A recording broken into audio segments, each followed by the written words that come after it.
कल दिल्ली में योगी सरकार 2.0 को लेकर बीजेपी मुख्यालय में अहम बैठक हुई। बैठक में 5 घंटे तक यूपी मंत्रिमंडल को लेकर मंथन किया गया।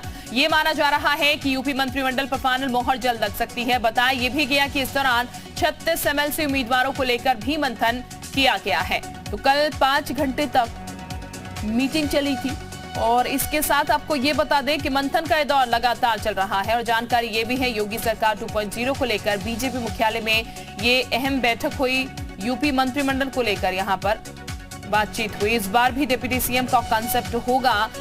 इन पर भी ये 10 मुद्दे संभावित इसमें थे। अगर डिप्टी सीएम हुए तो कितने होंगे, क्योंकि 3 डिप्टी सीएम की बात इस बार चल रही है। इसीलिए चर्चाएं चल रही है। केशव प्रसाद मौर्य, दिनेश शर्मा फिर योगी को असिस्ट करेंगे, ये भी एक जानकारी है सामने निकल कर आ रही है, जो कि इस पर सवाल है। मंत्रिमंडल में कितने अनुभवी मंत्री रिपीट किए जाएंगे? कुछ मंत्री हार भी गए हैं। मंत्रिमंडल में किन किन नए चेहरों को मौका मिलेगा? कुछ नए चेहरे भी हैं जो जीते हैं। मंत्रिमंडल में अनुभव और युवाओं का कॉम्बिनेशन होगा। इसके अलावा मंत्रिमंडल में महिलाओं की भागीदारी बढ़ेगी, इस पर भी सवाल है कितनी भागीदारी होगी। 2024 के समीकरण को ध्यान में इस मंत्रिमंडल में रखा जाएगा, सबसे महत्वपूर्ण है। इसी को लेकर ज्यादा मंथन है। पश्चिमी यूपी में प्रचंड जीत से मंत्रियों की संख्या बढ़ेगी। एक सवाल ये भी, हसीम अरुण राजेश सिंह को बड़ी जिम्मेदारी मिल सकती है, इसको लेकर भी चर्चाएं हैं।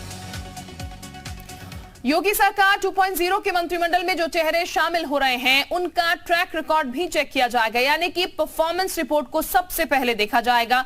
क्योंकि इसके पहले भी योगी सरकार ने 2017 से 22 के बीच में कई बड़े मंत्रियों को पद से हटा दिया था।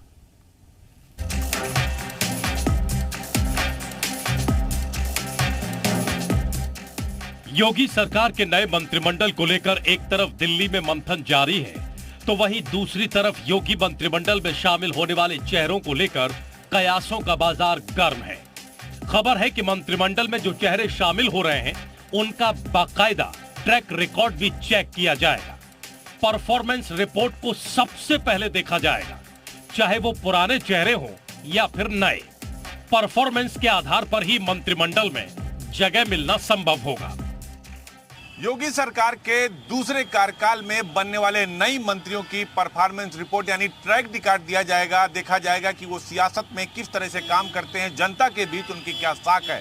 तो वहीं दूसरी तरफ जो पुराने मंत्री हैं उन्होंने विभागों में किस तरह से काम किया, विभाग में उनकी क्या रिपोर्ट है और परफॉर्मेंस कैसी है, उसके आधार पर ही नए मंत्रालय दी जाएगी और उनको मंत्रिमंडल में जगह दी जाएगी। इसको लेकर सीएम और संगठन ने तैयारियां शुरू कर दी है।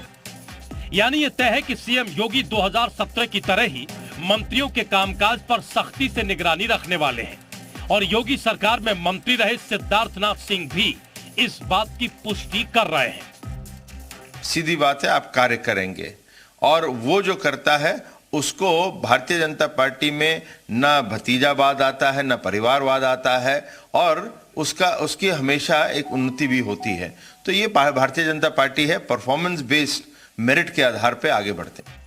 सीएम योगी भ्रष्टाचार पर जीरो टॉलरेंस की नीति पर विश्वास रखते हैं और इसी नीति पर काम करते हुए उन्होंने यूपी में 5 साल सरकार चलाई। 2017 से 2022 के बीच उन्होंने अपने मंत्रियों के कामकाज की मॉनिटरिंग की और मंत्रियों के परफॉर्मेंस के आधार पर मंत्रिमंडल में फेरबदल भी किया गया और विस्तार को भी अंजाम दिया गया। 2022 के चुनाव प्रचार में भी बीजेपी ने योगी के कुशल प्रशासक की छवि को जमकर उभारा। यही कारण रहा कि यूपी की जनता ने एक बार फिर से योगी के नेतृत्व पर अपनी मोहर लगाई। आगे 2024 का लोकसभा चुनाव है, दिल्ली का रास्ता यूपी से होकर जाता है। ऐसे में योगी नहीं चाहेंगे कि उनकी सरकार पर कोई उंगली उठे जिसका खामियाजा पार्टी को उठाना पड़े। ब्यूरो रिपोर्ट, जी मीडिया।